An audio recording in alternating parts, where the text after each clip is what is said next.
Hi, in this video we will talk about a new capability added to Era that makes Era more durable and highly available for our customers.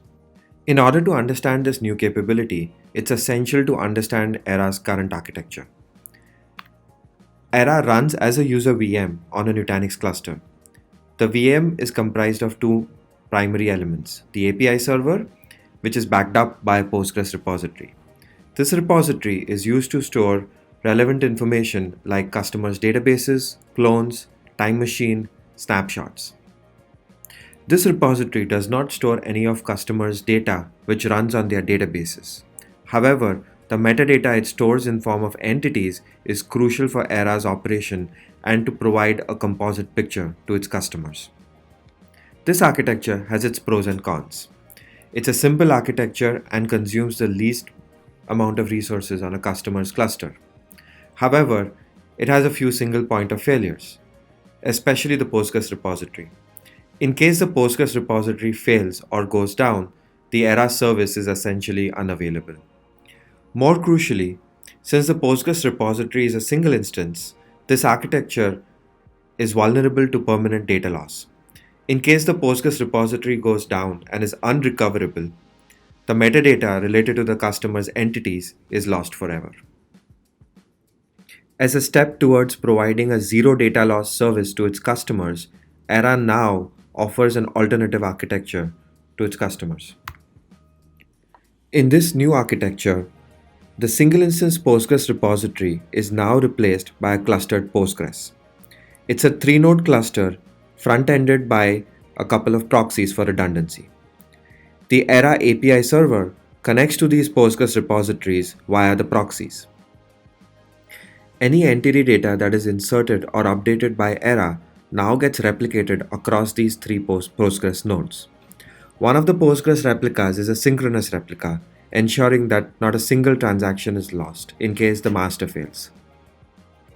This architecture also provides higher availability. In case the Postgres master fails, we automatically fail over to the synchronous Postgres replica, hence keeping the Era service alive. Apart from providing redundancy and data durability, Era also utilizes these replicas to improve query performance. The master Postgres instance is used for all write queries. However, the read queries are now redirected to the synchronous replica. Now, essentially, we have two Postgres instances replying to our queries instead of just one.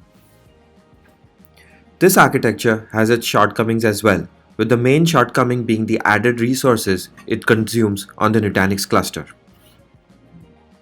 We realize not every Era customer requires this elaborate architecture and the kind of availability and durability it provides, especially at the cost of additional resources. As a result, this architecture is an optional feature that the customers can enable. Out of the box, Era still ships as a single VM solution, but additionally, customers could go into Era and enable this architecture. Let's see how this can be done. Under the administration section, we have a new section about the Era service. This gives you a high-level idea about Era's current topology. We have an option here to now enable high availability for Era's repository. As part of user inputs, we require a network profile with static IP configured to create these Postgres and HA proxy instances. The user can also optionally provide a prefix for the VM names that are used for these additional instances. Once a request is submitted to enable HA for Era's repository, Era creates a new Postgres clustered database. As part of the operation, it migrates the current entity data to this new cluster. The Era service may be unavailable for a few minutes while HA is being enabled. Once enabled, the Era's topology now looks like this. As you can see, we see additional VMs corresponding to the Era's repository, which is Postgres, and the HA proxies.